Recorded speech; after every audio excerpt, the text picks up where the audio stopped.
Wow, du wirst nicht glauben, wovon ich gerade geträumt habe. Oh, erzähl, Mau, ich liebe deine Träume. Ich habe von Dinosauriern geträumt, und zwar von den größten und beeindruckendsten, dem Tyrannosaurus Rex und dem Triceratops. Wow, die klingen schon so spannend. Erzähl mir mehr. Wer ist der T-Rex? Der Tyrannosaurus Rex, oder kurz T-Rex, war einer der größten Raubsaurier, die je gelebt haben. Stell dir vor, er konnte bis zu 12,5 Meter lang und 4 Meter hoch werden. Fast so lang wie ein Schulbus und doppelt so hoch wie ein Sofa. Welcher Bus? Der schnelle mit den Rädern oder der große, lustige Schulbus? Hihi, der große Schulbus. Und nicht nur seine Größe war beeindruckend. Er konnte bis zu 9 Tonnen wiegen. Das ist fast so viel wie ein ausgewachsener Elefant. Wow, das ist riesig. Was hat den T-Rex so gefährlich gemacht? Seine Zähne. Er hatte bis zu 60 Zähne, die alle 20 Zentimeter lang waren. Das ist so lang wie ein Lineal aus deinem Federmäppchen.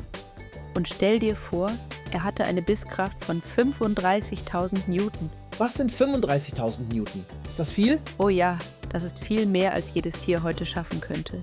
Sogar ein Krokodil beißt nicht so stark zu. Es war, als ob der T-Rex sagen wollte, ich schnapp mir alles mit einem Biss. Das klingt, gruselig und aufregend zugleich. Aber wie hat der T-Rex seine Beute überhaupt gefangen? Da ist er schlau gewesen, der T-Rex. Er hat Überraschungsangriffe gemacht oder sogar mal an Aas geknabbert, wenn er nichts Frisches gefangen hat. Und er konnte bis zu 20 Kilometer schnell laufen. Haha, das klingt, als könnte er eine Schleuderfahrt mit dir auf dem Kart machen. Stimmt, aber er war nicht besonders wendig.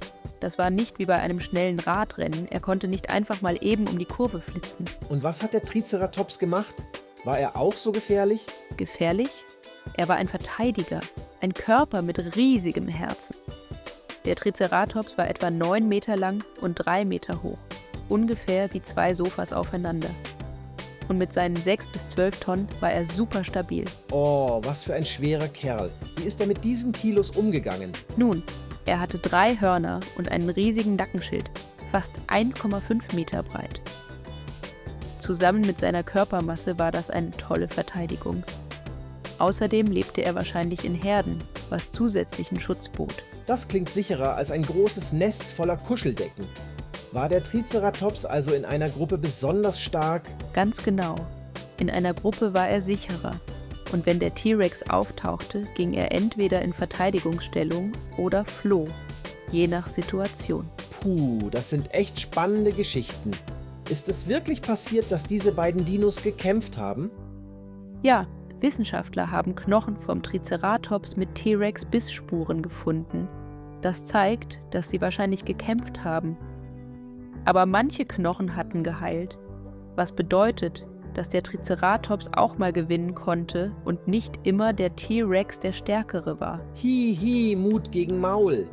Sie haben uns gezeigt, dass man auch gewinnen kann, wenn man mutig bleibt. Glaubst du, der Triceratops hat auch mal strategisch gekämpft oder nur gebibbert? Beides. Wow! Wenn er überrascht wurde, könnte er geflohen sein. Aber wenn er in einer Gruppe war oder seine Jungtiere beschützen musste, dann hat er bestimmt gekämpft. Ich stelle mir das so spannend vor, als würde der ganze Regenbogen gegen einen Sturm antreten. Ich hätte gerne meine Wolkenkinder beschützt wie Triceratops seine Kleinen. Du wärst ein fantastischer Verteidiger, wow. Aber stell dir vor, wie toll es wäre, in der Urzeit zu leben und all diese Dinos zu sehen. Oh, was für ein Abenteuer.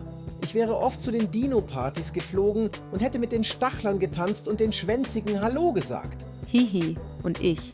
Ich hätte gerne eine Runde auf einem riesigen Dino-Rodeo mitgemacht. Ja, das wäre fabelhaft. Ich stelle mir vor, wie wir alle zusammen unter einem riesigen Dinosaurier-Nachtregenbogen singen und lachen. Lach, das klingt umwerfend. Wow! Dinos sind schon toll. Selbst die größten Jäger oder die stärksten Verteidiger der Welt. Genau, Wissen macht Spaß und leuchtet heller als jeder Sonnenstrahl. Machen wir weiter mit neuen Abenteuern? Unbedingt. Lass uns die nächsten Fabelwesen entdecken, die es noch gibt. Ja, auf zum nächsten Abenteuer.